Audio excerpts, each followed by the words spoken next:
Dikisahkan pada zaman dahulu kala di Jawa Barat terdapat sebuah kerajaan yang bernama Kerajaan Kuta Tangguhan yang dipimpin oleh raja yang arif dan bijaksana, yaitu Prabu Suwartalaya dan Ratu Purbamana. Rakyatnya hidup tentram, makmur, damai, dan sejahtera. Tapi sayangnya Prabu Suwartalaya dan Ratu Purbamana belum dikaruniai seorang anak, sehingga memunculkan sebuah rasa yang gelisah yang dialami oleh Prabu Suwartalaya dan Ratu Purbamana.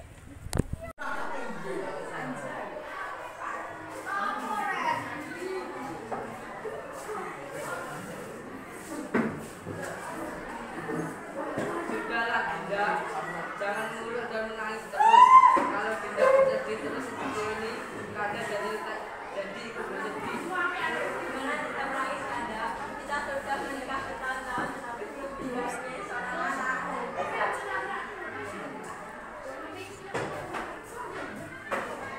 Baginda, Prabu Purbamana tidak sedih terus. Bagaimana cara mengadopsi anak saja, Baginda?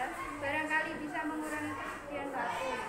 Tidak, aku tidak mau seorang anak adopsi. Menurut kita, anak kandung adalah lebih tinggi daripada anak adopsi. Dia penasehat.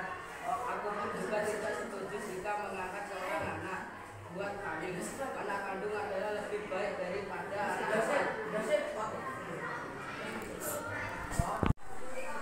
Sudahlah Dinda, jangan menangis terus. Kanda akan berusaha lagi. Kanda akan pergi ke hutan untuk bertapa agar kita cepat dikaruniai seorang anak. Baiklah Kanda, jika Kanda ini bisa berdoa, hati-hati Kanda.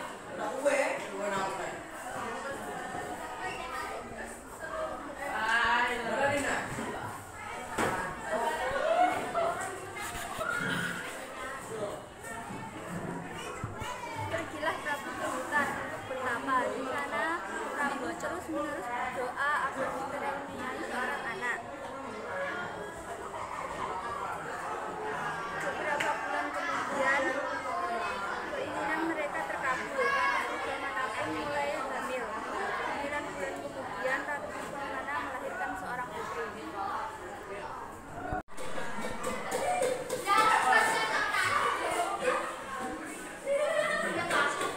Putri kita cantik ya Dinda, dan kelihatannya sangat lucu. Iya, Kanda, kita harus bersyukur karena orangnya cantik. Iya Dinda, putri kita juga manis dan sangat menggemaskan. Oleh karena itu, bagaimana kalau kita beri nama Gilang putri ini? Gimana Dinda, setuju tidak? Iya, Kanda, aku setuju jika namanya Gilang putri ini.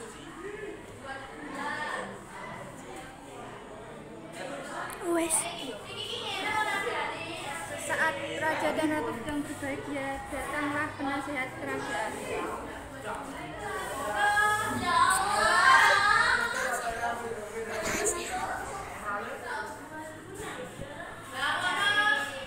Ampun Baginda, ini dari rakyat mengirimkan beraneka hadiah untuk putri Baginda. Turut bersyukur kita dan mengucapkan selamat atas kelahiran putri Baginda. Terima kasih Paman.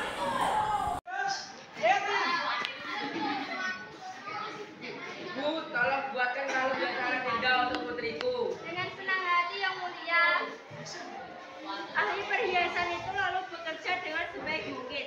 Dengan sepenuh hati, ia ingin menciptakan kalung yang paling indah di dunia. Karena ia sangat menyayangi putri raja. Hari ini ulang tahun pun tiba. Penduduk negeri berkumpul di alun-alun istana. Ketika Prabu dan Ratu Purbamana datang, orang menyambut dengan gembira. Sambutan hangat makin terdengar.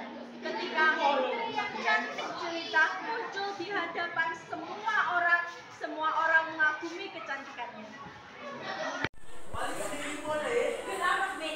Ini adalah kalung pemberian orang-orang di penjuru negeri. Kamu berhak memakainya karena kamu telah tumbuh dewasa. Putri menerima kalung itu, lalu ia melihat kalung itu sekilas. Kemudian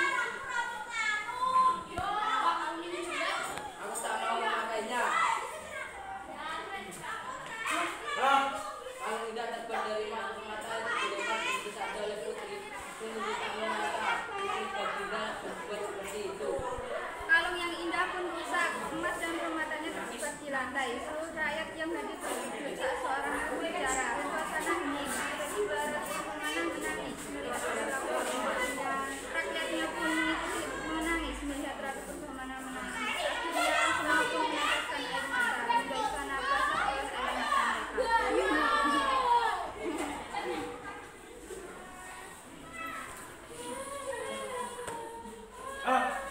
Ada air. Tiba-tiba air itu membentuk kolam kecil. Bukan, ini banjir.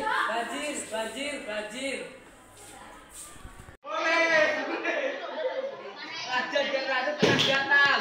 Ya, cantik sekali ya, Putri Prabu Suwartalaya. Iya, aku jadi iri melihatnya. Prabu lalu bangkit dari kursinya. Kalungnya indah, sudah dipegang.